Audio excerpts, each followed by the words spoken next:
and how was the landscape of project management back in the days? Yeah, that's a good question. I started in 1966, about 55, 56 years ago. Uh, I didn't really get into project management wholeheartedly until about 1973 when I was with General Electric. So I used General Electric as a training ground.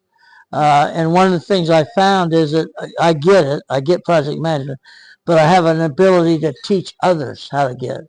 So I gravitated away from actually managing projects, with rare exceptions, and really spend more time with students of all ages, trying to get them to improve. My view was, if I can impact 30 people, that's a lot better than impact 2 or 3. And so that's what I chose to do. So I started training. I did get a couple of really big, important government jobs later. Loved it. We did a great job, but my heart wasn't in it like it is for training. And so in 1981, I had transferred to Ohio from California, and I joined PMI in 1978. So I'm 48 years, going on 48 years for PMI. I had intentionally made my name known. But there's nothing wrong, listen to me, there's nothing wrong with self-promotion. Don't even think about not doing it. If somebody says, "Oh, you just promoting yourself," yeah, I am. As a matter of fact, I am. And so once I got that, then the word spread with PMI. I wrote a couple articles. I like to write. I used to be a sports writer.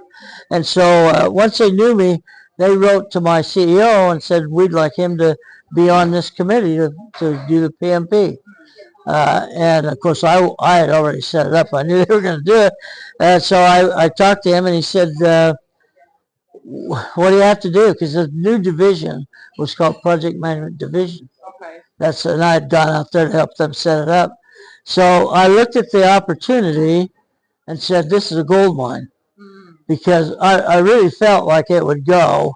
And so I started to do the work that was required. A lot of weekends up in the mountains in Western Carolina. It took 3 years to go from an idea to an entry into the market in October of 1984. And where did you take the best practices from? We all know that PMP is a collection of the best practices in project. Yeah, it is. Who was your best example, or where did you take it? Well, a lot of my experience was with GE, and the GE is a very well-known organization.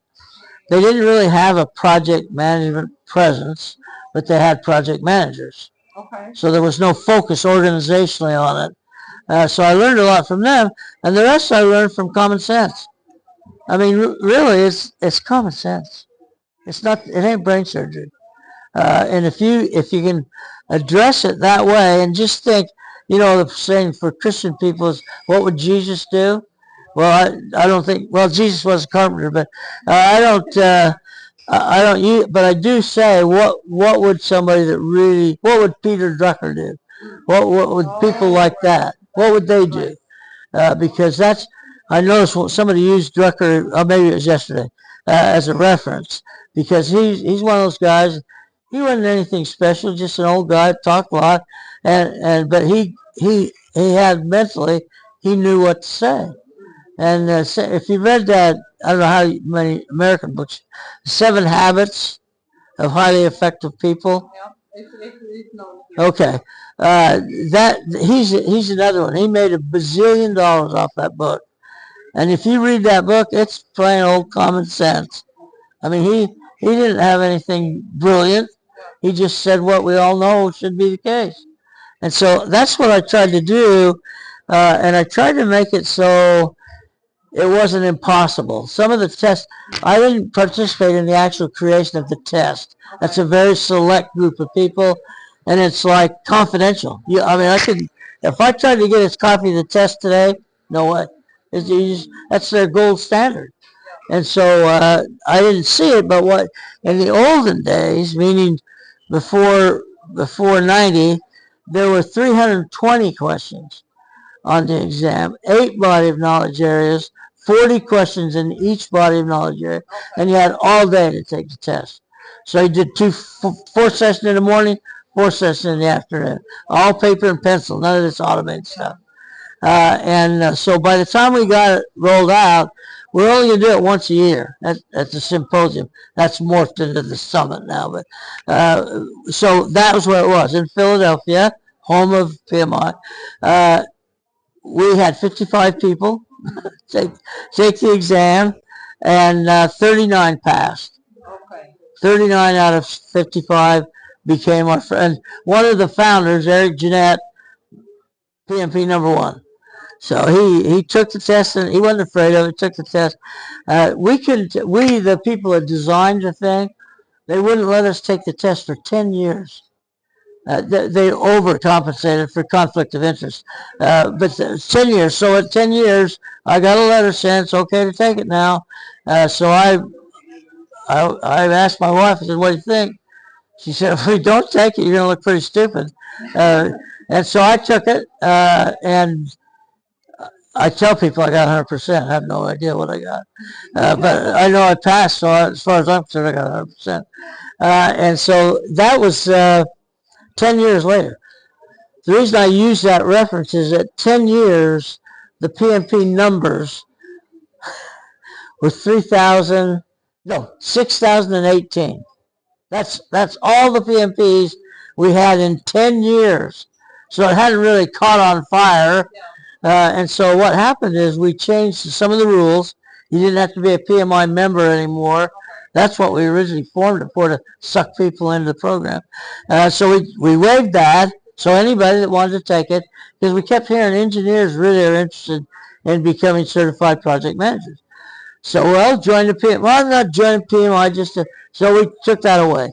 And then at the same time, this was the real IBM, Motorola, AT&T, Sprint, every major corporation in America embraced the PMP as their internal certification process. Do you think it's because they recognized it as something similar to what they were already doing, so they were looking forward to? Yeah, I like to think that, but it's not true.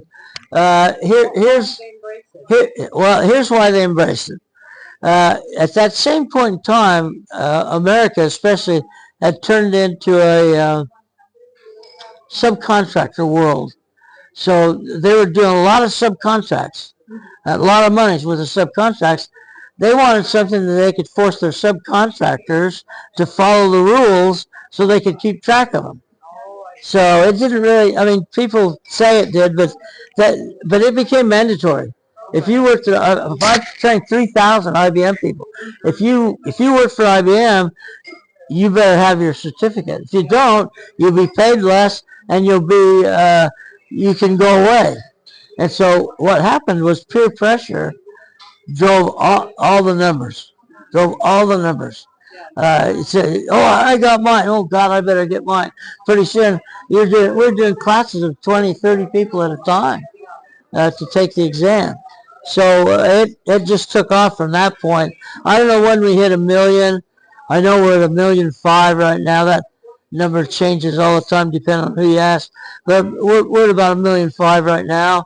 And when Pierre Lamont, our new guy, when he came on, he was concerned that we weren't marketing the PMP any longer. We were just letting it go on its own strength. Okay? So he decided, he's a very sharp businessman, he recognized that the PMP is a cash cow. In fact, I've told him this, he doesn't like me to say it, but if it wasn't for PMP, there would be no PMI, because they'd have no money to operate. They'd have no money. So, I'm so sorry, would you like to